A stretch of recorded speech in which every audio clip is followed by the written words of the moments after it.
আমাদের এখানে কি সুন্দর একটা নাটক আছে না, একটা কম বয়সী ছেলে বা মেয়ে সে মারা গেলে আমরা সুর করে করে বলতে থাকি, আহা গো চলে গেল ছেলেটা, মেয়েটা কত বয়স কম ছিল, কেন যে চলে গেল, কিছু বলে গেল না, কি খারাপ বিষয়টা হলো, একেবারে রুদালির মতো সুর করে করে আমরা বলতে থাকি।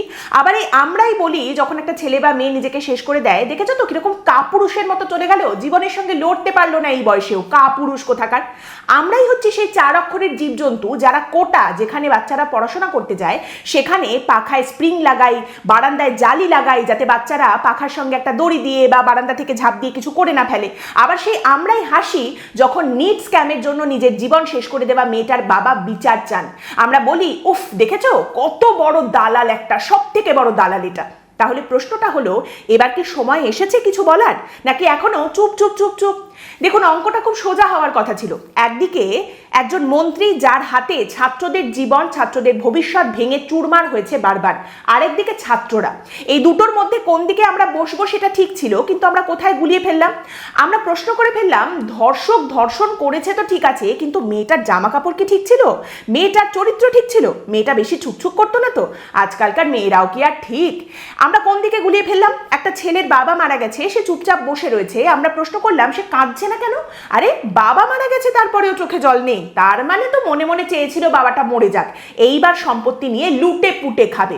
আমরা প্রশ্ন করে ফেললাম, কে সোনাম ওয়াংচুক, কে অভিজিৎ দীপকে, কেন তারা অনশন করবে, কে তাদের ফান্ডিং করছে, কে কে কে? এই প্রশ্নগুলো যারা করছেন তারা কিন্তু আবার ভীষণ রকম সৎ। তারা মানছেন, তারা বলছেন যে হ্যাঁ মানছি, ধর্মেন্দ্র প্রধানের হাতে ভুল হয়েছে মানছি, একবার হয়নি বারবার হয়েছে মানছি। আরে বাবা মানছি ছাত্রদের ভবিষ্যৎ নিয়ে ঝিনিমিনি খেলা হয়েছে, কিন্তু তাই বলে তুমি এইরকম ভাবে প্রতিবাদ করবে, তাই বলে তুমি এইরকম অসভ্যতামি করবে আর সেসব মেনে নিতে হবে? এসব তো মেনে নেওয়া যায় না।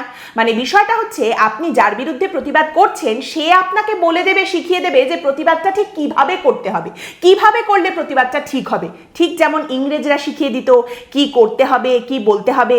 বলতে হবে, জি হুজুর আপনি যা ভালো বোঝেন। তাহলে কি প্রতিবাদ করলে, একজন রেজিগনেশন করলেই সব ঠিক হয়ে যাবে, আর কোথাও কোনোদিন কোনো প্রশ্নপত্র ফাঁস হবে না, সব বন্ধ হয়ে যাবে, এই একজন রেজিগনেশন করবে আর এই প্রতিবাদেই সব ভালো হয়ে যাবে, তাই নাকি? আর তাছাড়া রেজিগনেশন করবেটা কেন? একদম রেজিগনেশন দেবে না, এই সমস্ত হুলিগানদের সামনে একেবারে বেঁকলে চলবে না। এটাও ঠিক।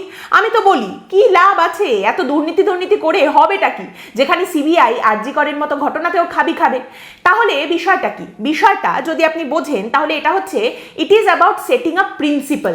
আমি 2024-এর কথা বলছি, 2026-এর কথা আমি ছেড়েই দিচ্ছি, এখনকার কথায় যাচ্ছি না। 2024 যখন প্রথমবার ছাদ ফেটে বৃষ্টি হয়ে ছাদ ফুটো হয়ে নিট লিক হলো, তখন কি হলো? তখন প্রথমে ধর্মেন্দ্র প্রধান এগিয়ে এসে বললেন, প্রশ্নপত্র ফাঁস? কিসের ফাঁস? কি ফাঁস? এরকম কোনো ঘটনাই ঘটেনি, কিচ্ছু এসব হয়নি, যাও ভাগো। তারপর যখন প্রমাণ অগ্রাহ্য করা আর যাচ্ছে না, তখন তিনি বললেন, আমি তদন্ত করব, আমি ভীষণ তদন্ত করব, আমি এর ভয়ঙ্কর তদন্ত করব। তারপর শেষমেশ বেঁকে চুড়ে সামনে এসে তিনি বললেন যে আচ্ছা ঠিক আছে, আমি নৈতিক দায়িত্ব নিয়ে নিচ্ছি, মরাল রেসপন্সিবিলিটি আমি নিয়ে নিচ্ছি, আর কখনো এরকমটা হবে না, একেবারে আপনারা দেখে নিন, আর হবে না এসব, সত্যি সত্যি সত্যি 3 সত্যি, আর এসব হবে না, যাও এবার ভাগো। তো অনেকেই ভাবলেন যে এতবার করে যখন বলছেন মন্ত্রী মশাই, তখন এরপর আর নিশ্চয়ই ধ্যাড়াবেন না, কিন্তু তারপরে আবার ধ্যাড়ানো হলো এবং এখনো বলে যাচ্ছেন যাও ভাগো। এবং সব থেকে মজার বিষয়টা হচ্ছে, সোনাম ওয়াংচুক যদি চীনের দালাল হন এবং এই সমস্ত কিছু যদি ডিপ স্টেটের ষড়যন্ত্র হয়ে থাকে, তাহলে আমাদের দেশের সরকারটা বসে বসে করছেটা কি? তারা কি ডালমুট বেচছে? তারা কিছুই করতে পারছে না? আজব দেশ মশাই আমাদের। এখানে কৃষকরা চীনের দালাল, এখানে ছাত্ররা চীনের দালাল, গোটা দেশটা চীনের দালালে ভরে গেছে, কিন্তু তারপরেও এই চীনের বিরুদ্ধে আপনারা গর্জে ওঠে তারপরে ফুস করে যান কেন?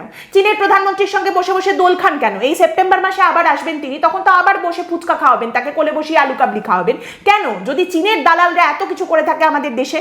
না, এটাকে বাংলাদেশ আমরা কিছুতেই হতে দেব না, না নেপাল আমরা কিছুতেই হতে দেব না। খুব ভালো কথা, একদম হতে দেবেন না।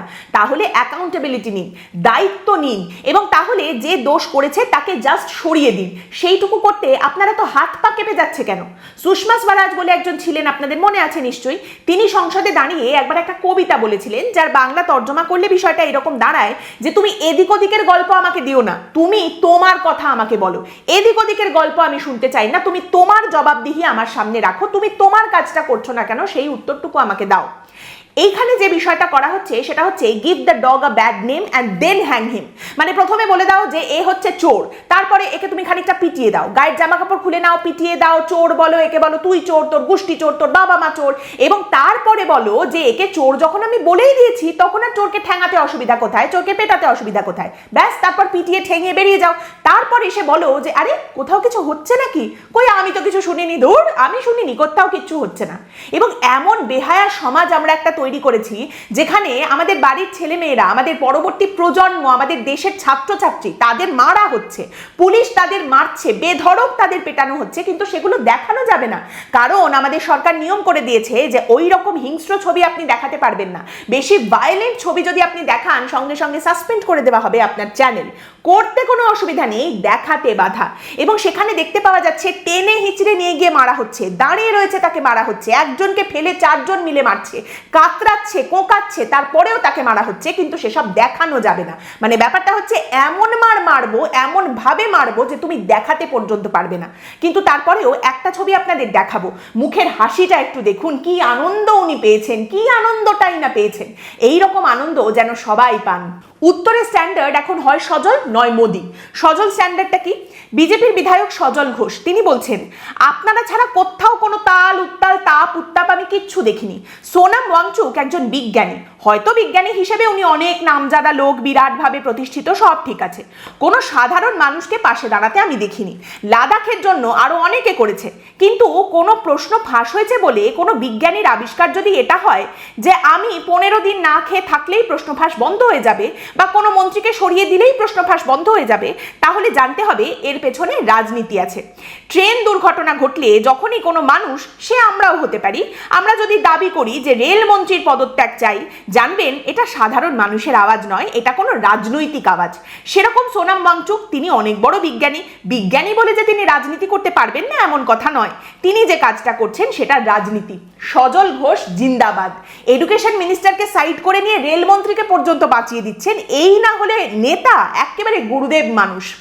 এরপর যখন প্রশ্ন করা হচ্ছে তাকে যে কিন্তু অনেক স্টুডেন্ট তো মারা গেছেন বলেই প্রতিবাদ, না হলে হয়তো এই প্রতিবাদ, সজল উত্তর দিচ্ছেন প্রত্যেক বছর মাধ্যমিকের পর প্রচুর স্টুডেন্ট মারা যায়, তার থেকে বেশি তো মারা যায়নি। প্রত্যেক বছর মাধ্যমিক উচ্চ মাধ্যমিকের রেজাল্ট বেরোলে যত মারা যায়, ওই আপনার নিটের পরীক্ষার প্রশ্নপত্র ফাঁস হয়ে অত মারা যায়নি। আগে বলুন না তাহলে এই সমস্ত শিক্ষামন্ত্রী, মুখ্যমন্ত্রীর পদত্যাগের কথা, এগুলো রাজনৈতিক, দিস ইজ অল প্রপাগ্যান্ডা, এটা 29 অব্দি চলবে। ওনাকে দেখে বেরিয়ে যাওয়ার পর বিভিন্ন রাজনৈতিক দলের নেতারা শুনেছি চাইনিজ কনসুলেটে গেছিলেন, চাইনিজ হাই কমিশনের কাছে। কেন ভাই, কেন? এই প্রশ্নটা করতে চাই। মানে সজল ঘোষের দল উত্তর দেবেন না, সজল ঘোষ প্রশ্ন করবেন। এই মক্কেল এখন বিতর্ক সভায় ফুলহাতা শার্ট পরে যান।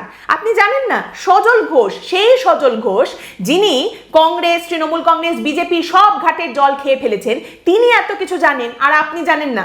সেই সজল ঘোষ যিনি রবীন্দ্রসঙ্গীত হলেও, রবীন্দ্রনাথের লেখা গান হলেও কোন গানটা বাজানো যাবে আর কোন গানটা বাজানো যাবে না, কোনটা আপনি শুনতে পারেন আর কোনটা আপনি শুনতে পারেন না সেটা বলে দেন, তিনি এত কিছু জানেন আর আপনি জানেন না।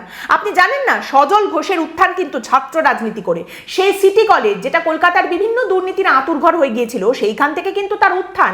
আপনি জানেন না আমাদের রাজ্যে কলেজের রাজনীতি করতো একসময় যারা, শঙ্কুদেব পণ্ডা, তমগ্ন ঘোষ, তাদের কিরকম সব ভিডিও এখনো পর্যন্ত ইন্টারনেটে ঘুরে বেড়াচ্ছে, তারা এখন বড় বড় বিজেপির নেতা হয়ে গেছেন। আপনি জানেন না শঙ্কুদেব পণ্ডা, শঙ্কুদেব বাবু, তিনি এখন নিজের পেপার খুলেছেন এবং নিজে কত রকম ভালো ভালো জ্ঞানের কথা এখন শোনান। তারই আবার পরবর্তী প্রজন্মের যারা রাজনীতি করেছেন, তৃণাঙ্কুর, কসবা ল কলেজ, আর ওদিকে রিজু দত্ত, ওগো বিজেপি গো, আমাকে নাও গো বলে তারা এখন ঘুরে বেড়াচ্ছে। আমে দুধে কি সুন্দর মিশে গেছে দেখুন তো, আর আঁটি হয়ে আপনি গড়াগড়ি খাচ্ছেন। আপনি জানেন না, নাকি আপনি জেনেও বসে আছেন বেইজ্জত হওয়ার জন্য? আচ্ছা ছাড়ুন, আপনি এনাকে চেনেন? আপনি বলবেন নেতাজি, অনেকে সুভাষচন্দ্র বসুও বলবেন না, শুধু বলবেন একটা শব্দ নেতাজি, কারণ বাঙালির বুকে এই একটাই শব্দ নেতাজি। আমরা অনেক ছোটবেলা থেকে এনাকে চিনি, কিন্তু এখন আবার এনাকে আমরা নতুন করে চিনতে পারছি, এখন আমরা নতুন করে জানছি এনার সম্পর্কে। যেমন ধরুন আমাদের বিজেপির একজন রাজ্যসভার সাংসদ রয়েছেন অনন্ত মহারাজ, তিনি আমাদের জানাচ্ছেন এখন আজাদ হিন্দ ফৌজ, নেতাজির বাপের তাগদ আছে নাকি, অর্গানাইজ করে ফৌজ বানায়, সব ব্রিটিশের সৈন্য, ওটা ব্রিটিশের সৈন্য, বুঝেছো? শোনো, ব্রিটিশের সৈন্যকে জার্মান নিয়ে গেছে বন্দি বানায়া, আর সেই জার্মানে নেতাজিকে দিচ্ছে, আর নেতাজি সেটাকে অপব্যবহার করেছে। বুঝলেন? আপনি বুঝলেন? নেতাজি আজাদ হিন্দ ফৌজকে অপব্যবহার করেছেন। আপনি বুঝলেন? বুঝুন।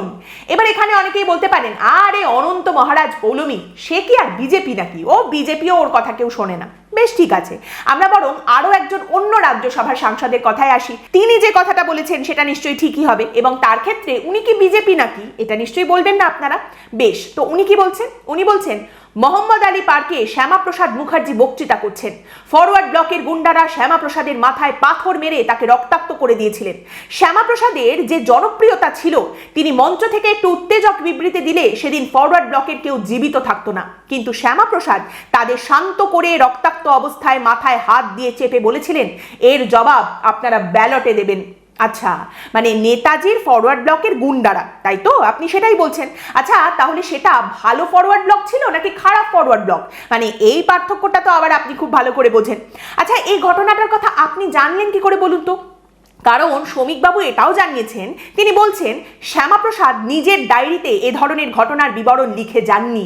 এই তথ্যকে তিনি চেপে দিয়েছেন যাতে পশ্চিমবঙ্গের রাজনৈতিক সংস্কৃতির কিছুটা পরিবর্তন হয়। আপনি বুঝতে পারছেন কি মহান? আসলে কি বলুন তো, একটা দীর্ঘ সময় ধরে একটা খেলায় আমাদের লড়িয়ে দেওয়া হয়েছে, গান্ধীজি বনাম নেতাজি। এবার জি জি পারলে জি, এই খেলায় এই যুদ্ধে আমরা একজনকে তুলেছি, আরেকজনকে আছাড় মেরেছি। আর এই খেলায় আমরা যখন একজনকে চোর একজনকে সাধু বানিয়েছি, তখন এই খেলাটা শেষ হয়ে যাওয়ার পর যখন আসল খেলাটা সামনে এসেছে, তখন আমরা বুঝেছি খেলাটা তো কোনোদিন গান্ধীজি বনাম নেতাজি ছিলই না।